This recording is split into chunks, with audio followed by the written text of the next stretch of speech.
Have you ever wondered what happens when we leave this world? It's a question humanity has pondered for centuries, yet the answer remains cloaked in mystery. These are strange, indescribable moments when a person seems to step into the boundary between life and death. Some people have crossed that threshold and returned with stories so extraordinary, so profound, that they challenge everything we know about existence. Today I want to share with you one such story. It's the story of Erica Marlowe, a dedicated nurse who went through a remarkable near-death experience. But her story is not just about surviving a tragedy. During her brief time between life and death, Erica encountered Jesus Christ. She received an important, urgent message, a warning about the future that Jesus himself entrusted her to deliver to humanity.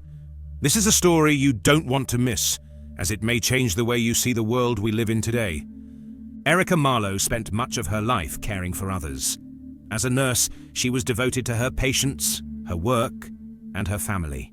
She was the type of person who placed others' needs above her own, a true servant in every sense of the word. But on one fateful day, she had an experience that transformed her life forever. An experience that she firmly believes was not meant for her alone, but was a divine message for all of us. It was October 12th, 2023, a rainy, stormy day. Erica had just completed an exhausting shift at St. Mary's Hospital.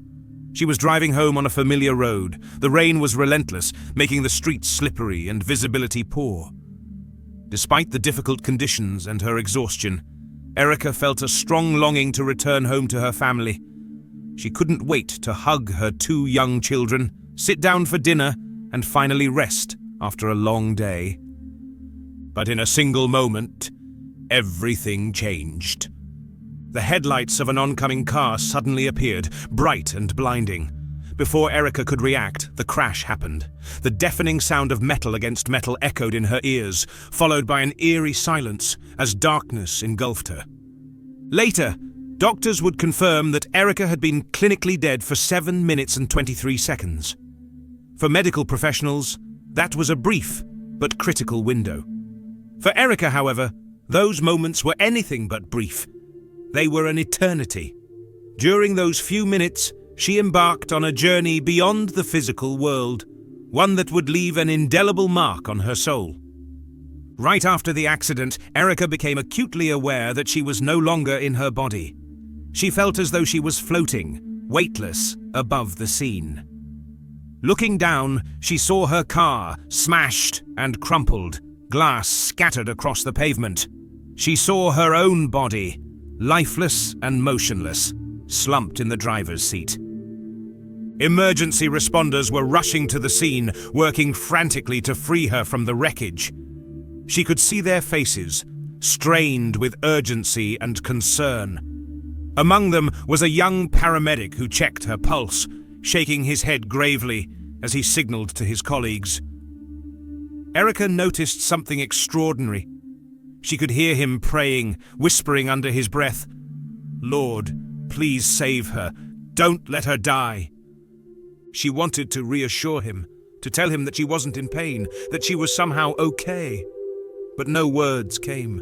She could only watch, an observer outside of her own body, detached yet fully aware of everything happening. Then, something miraculous occurred. A radiant light appeared, growing brighter and brighter until it filled the entire space around her.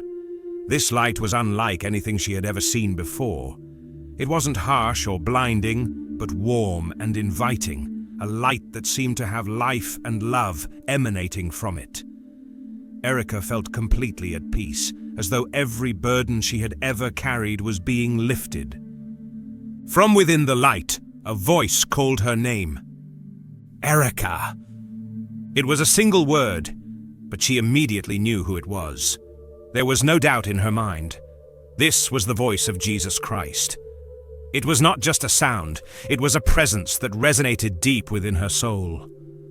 A voice that carried both love and authority. Erica fell to her knees before him, overwhelmed by his presence. She couldn't hold back the tears streaming down her face. In that moment, Every fear, every doubt, and every mistake she had ever made seemed to be laid bare before him. Yet instead of judgment, she felt love. A love so pure, so unconditional, that it enveloped her completely. "My child," Jesus said, his eyes filled with compassion and understanding. "I have brought you here because there is something important you must share. Many of my people are asleep, and a great deception is coming." Hearing these words, Erica felt an urgency rise within her. She wanted to know more about the deception Jesus was speaking of. "Lord," she asked, her voice trembling, "I'm just an ordinary nurse. Who will listen to me?" Jesus smiled, a smile that was gentle yet carried a profound strength. "I always use the humble to do great things," he said. "Do not worry about who will listen. Your task is to share what I show you. I will take care of the rest." As he spoke, the light around them intensified, and Erica suddenly found herself being drawn into a vision of the future. She stood in the middle of a busy city street. Everything looked familiar. The buildings, the shops, the people going about their daily lives. But there was something subtly different about this world. Everywhere she looked, technology was deeply integrated into people's lives. She watched as a woman entered a coffee shop. The woman did not pull out cash or a credit card to pay. Instead, she simply waved her hand over a scanner, and a small light glowed beneath her skin. The transaction was completed instantly. Erica turned to Jesus, her voice filled with unease. "Lord, is this the mark of the beast?" Jesus shook his head. "No, this is only the beginning. Watch closely, and you will see how the enemy works." The vision unfolded further, showing Erica how technology had gradually become an inseparable part of life. Implantable devices were initially marketed as tools of convenience, replacing wallets, keys, and even medical records. People embraced these devices wholeheartedly, seeing them as a way to simplify their lives. Even churches began to adopt this technology. Congregants used it to donate, access digital Bibles, and register for events. No one questioned its implications, as it all seemed harmless and even beneficial. The enemy's deception always begins with things that seem innocent, Jesus said. He does not attack outright, but moves slowly, subtly, like a serpent coiling around its prey. Erica watched as parents took their children to clinics to have implants inserted. A mother smiled as she said to the doctor, "I just want my child to be safe. With this device, I can always know where they are." These devices promised to monitor children's health, track their location, and even prevent illnesses. But Jesus revealed the deeper truth to Erica. The enemy knows that if he can control the younger generation, he can control the future. Children will accept without question because they won't know any other way of life. The vision shifted again. Erica saw the world descend into chaos. Banks collapsed, supply chains broke down, and people everywhere were desperate for solutions. Amid the turmoil, global leaders introduced a new system, a so-called technological breakthrough that they claimed would bring peace and stability. People were encouraged to upgrade their existing implants to a more advanced version. This mark will not only alter the body but also the soul, Jesus warned. It will sever humanity's connection to me.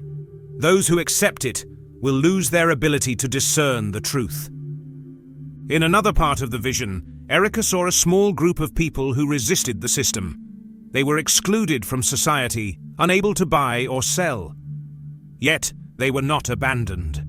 Angels stood guard over their homes. Food miraculously multiplied to sustain them, and their prayers were powerful and heartfelt.